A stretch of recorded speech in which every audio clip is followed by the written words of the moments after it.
శ్రీమాత్రే నమః. అందరికీ నమస్కారం అండి. ఈ వీడియోలో ఈ 2025 సంవత్సరంలో డిసెంబర్ నెలలో వివాహానికి సంబంధించినటువంటి శుభకార్యాలన్నీ కూడా నిర్వహించుకోవడానికి ఏ ఏ తేదీలు అనుకూలంగా ఉన్నాయనేది ఇప్పుడు తెలుసుకుందాం. అందుకని వీడియోని ఎక్కడ కూడా స్కిప్ చేయకుండా చివరి వరకు చూడండి. 2025 సంవత్సరంలో డిసెంబర్ నెల డిసెంబర్ 1 మార్గశిర శుద్ధ ఏకాదశి తేదీతో ప్రారంభమయ్యి డిసెంబర్ 31 పుష్య శుద్ధ ద్వాదశి తేదీతో ముగుస్తుంది. అంటే ఈ డిసెంబర్ నెల మార్గశిర మాసం మరియు పుష్యమాసాల కలయికతో ఉంటుంది. మార్గశిర మాసం శుభమాసం అయినప్పటికీ మనకి 2025 నవంబర్ 30వ తేదీ ఆదివారం నుండి శుక్రమూఢమి ప్రారంభమవుతుంది. కాబట్టి మూఢములలో వివాహం, గృహప్రవేశం, శంకుస్థాపన ఇటువంటి శుభకార్యాలు నిర్వహించుకోవడానికి అంత అనుకూలంగా అయితే ఉండదండి. అలానే మనకి డిసెంబర్ 16వ తేదీ మంగళవారం నుండి ధనుర్మాసం ప్రారంభమవుతుంది.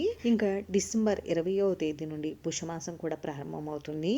ఈ ధనుర్మాసం పుష్యమాసంలో కూడా శూన్యమాసాలు కాబట్టి ఈ డిసెంబర్ వివాహానికి సంబంధించినటువంటి ఎటువంటి శుభకార్యాలు నిర్వహించుకోవడానికి శుభ ముహూర్తపు తేదీలు అయితే లేవండి. అంటే వివాహం, నిశ్చయితాంబులాలు, పెళ్లి చూపులు చూసుకోవడానికి, లగ్న పత్రికలు రాయించుకోవడానికి, ఇలా వివాహానికి సంబంధించినటువంటి ఏ చిన్న శుభకార్యం నిర్వహించుకోవడానికి కూడా ఈ మూడములలో ముహూర్తాలు అయితే ఉండవండి. మూడములలో వివాహానికి సంబంధించినటువంటి ఏ చిన్న శుభకార్యం కూడా నిర్వహించుకోకూడదు. కాబట్టి ఈ 2025 సంవత్సరంలో డిసెంబర్ నెలలో మనకి వివాహానికి సంబంధించినటువంటి ఏ శుభకార్యాలు నిర్వహించుకోవడానికి శుభ ముహూర్తపు తేదీలు అయితే లేవండి. అంతేనండి. చూసారు కదా. ఈ వీడియో మీకు నచ్చితే ప్లీజ్ లైక్ చేసి, షేర్ చేసి, సబ్స్క్రైబ్ చేసుకోండి.